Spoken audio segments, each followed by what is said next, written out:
Assalamualaikum warahmatullahi wabarakatuh. Perkenalkan, nama saya Arisarul Ramdhani dari program studi Professioners. Di sini saya akan menjelaskan apa itu SDKI. SDKI yaitu Standar Diagnosa Keperawatan Indonesia yang tujuannya yang pertama, menjadi panduan atau acuan bagi perawat dalam menegakkan diagnosis keperawatan. Yang kedua, meningkatkan otonomi perawat dalam memberikan pelayanan kesehatan.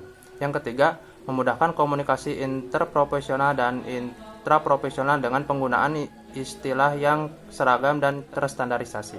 Dan yang terakhir, meningkatkan mutu asuhan keperawatan.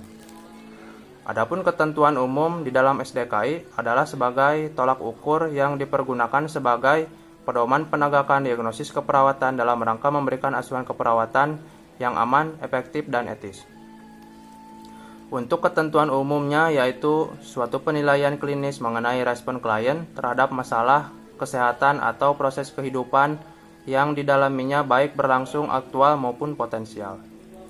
Jenis diagnosis keperawatan dibagi menjadi dua, yaitu negatif dan positif. Negatif dikategorikan menjadi dua, yaitu aktual dan risiko, sedangkan untuk yang positif dikategorikan berdasarkan promosi kesehatan.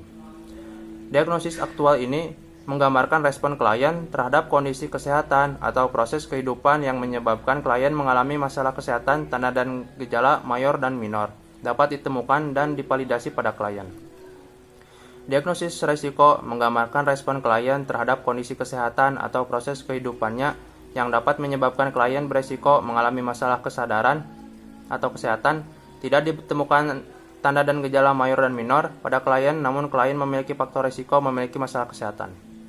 Diagnosis promosi kesehatan menggambarkan adanya keinginan dan motivasi klien untuk meningkatkan kondisi kesehatannya ke tingkat yang lebih baik atau optimal. Untuk cara perumusan diagnosis keperawatan, yang pertama, masalah berhubungan dengan penyebab dibuktikan dengan tanda dan gejala. Yang kedua, masalah berhubungan dengan penyebab dibuktikan dengan tanda dan gejala. Yang ketiga, masalah dibuktikan dengan faktor risiko. Yang keempat, masalah dibuktikan dengan tanda dan gejala. Diagnosis keperawatan dalam SDKI diuraikan menjadi beberapa kategori. Yang pertama, kategori fisiologis. Subkategori respirasi, sirkulasi, nutrisi dan cairan, eliminasi, aktivitas dan istirahat, neurosensori, reproduksi dan seksualitas. Yang kedua, kategori psikologis. Subkategori nyeri dan kenyamanan, integritas ego, pertumbuhan dan perkembangan. Yang ketiga, kategori perilaku. Subkategori kebersihan diri, penyuluhan dan pembelajaran. Yang keempat, kategori relasional. Subkategori interaksi sosial. Dan yang terakhir atau yang kelima, kategori lingkungan, subkategori keamanan dan proteksi. Sekian penjelasan dari saya mengenai SDKI atau Standar Diagnosis Keperawatan Indonesia. Mohon maaf apabila ada kesalahan. Wassalamualaikum warahmatullahi wabarakatuh.